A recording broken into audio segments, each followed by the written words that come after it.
주제 14 전시수탈로 궁핍이 일상화되다 수업 나눔을 시작합니다.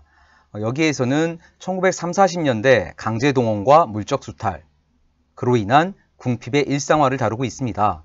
특히 침략전쟁의 확대가 한국인의 삶을 비틀어 놓았을 뿐만 아니라 한국인 전체를 궁핍하게 만든 현실을 마주하게 할 수 있는 주제이기도 합니다. 참고로 이 궁핍의 일상화라는 개념은 이번 교육과정에서 새롭게 들어온 학습 요소이기도 합니다. 나아가 거대 서사 속에서 잊혀질 수 있는 개인의 존재를 학생들에게 생각하게 할 수 있는 수업을 만들기에도 적합합니다. 주제 열기에서는 1991년 김학순의 증언을 제시했습니다.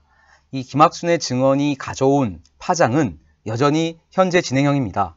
특히 지금은 일본군 위안부 수업을 어떻게 해야 할지 우리 역사 교사들의 고민과 실천이 더 필요한 시기이기도 합니다. 현실의 여러 가지 문제에도 불구하고 일본군 위안부 문제 해결을 위한 30여 년간의 활동은 그 무엇보다 좋은 수업 소재입니다. 그 중에서도 김학순의 증언은 그 출발점으로서의 역사적 가치가 크다고 생각합니다.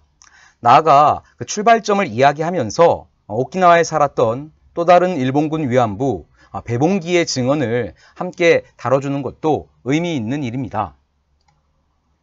일본군 위안부 문제란 무엇일까? 우리가 수많은 강제동원의 사례 중에서도 일본군 위안부 문제에 관심을 가지고 그것을 해결하기 위한 운동이 생명력을 가진 이유는 무엇일까요? 일본군 위안부 피해자가 진실을 증언하고 일본의 사죄와 배상을 요구하면서 한 명의 인권운동가로 성장한 30년의 역사가 있기 때문입니다.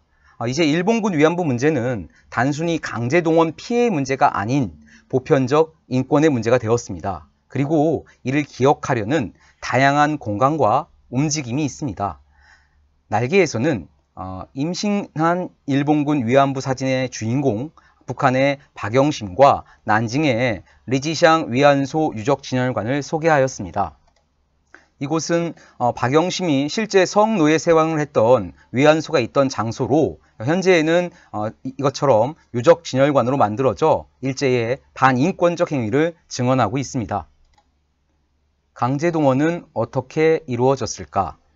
강제동원의 방법은 참 다양했습니다. 그 중에서 징용은 학생들이 그 강제성을 쉽게 이해합니다. 모집과 관알선을 왜 강제동원이라고 하는지 생각할 수 있도록 질문을 던지는 것이 필요합니다. 정리하고 역량 키우기 1번 개념 파악에서 이를 정리할 수 있도록 구성해 두었습니다. 날개의 군함도 사진은 강제동원의 상징적인 공간입니다. 유네스코는 군함도를 세계유산으로 등록하면서 일제 강제동원 시설의 역사 전체를 제대로 반영하도록 권고하였습니다. 그러나 최근에 도쿄에 문을 연 군함도 정보센터에는 강제징용을 부정하는 증언을 게시하였습니다. 그리고 산업화의 성과만을 내세우고 있습니다. 강제징용의 문제 역시 여전히 현재 진행형이라는 점을 최근 한일 관계의 악화와 연결시켜 수업을 구성할 수도 있습니다. 우리 교과서 311쪽에서는 그 시발점이 된 강제징용 배상 판결을 소개하고 있습니다. 생각톡톡은 전범 재판의 이중성을 이야기합니다. 가해자이면서 피해자인 이 B씨급 전범들의 인생은 누가 책임져야 할까요? 지도서에서는 구체적 이야기로 개성의 부잣집 엘리트 출신 조문상의 죽음을 소개하였습니다. 이외에도 강제동원의 피해는 셀 수 없이 많습니다. 이 강제동원의 다양한 사례를 모둠 혹은 개인별 발표 수업이나 독서 토론 수업으로도 할 수 있습니다. 그때 자료로 사용하기 좋은 책으로 쟁점 한일사를 추천합니다. 전시수탈로 한국인의 삶은 어떻게 변하였을까? 한국인의 일상적 궁핍은 이 시기에 정착되어 1960년대까지 이어집니다. 시대를 불문하고 과거의 농민들은 항상 쌀밥을 먹지 못하고 보리밥이나 잡곡밥만 먹었다는 잘못된 인식이 시작된 시점입니다. 실제 조선시대에는 추수가 끝난 이후에는 농민들도 쌀밥을 먹었습니다. 보리나 잡곡의 수확량은 조선시대 농민들을 다 먹일 만큼 많지가 않았기 때문이죠.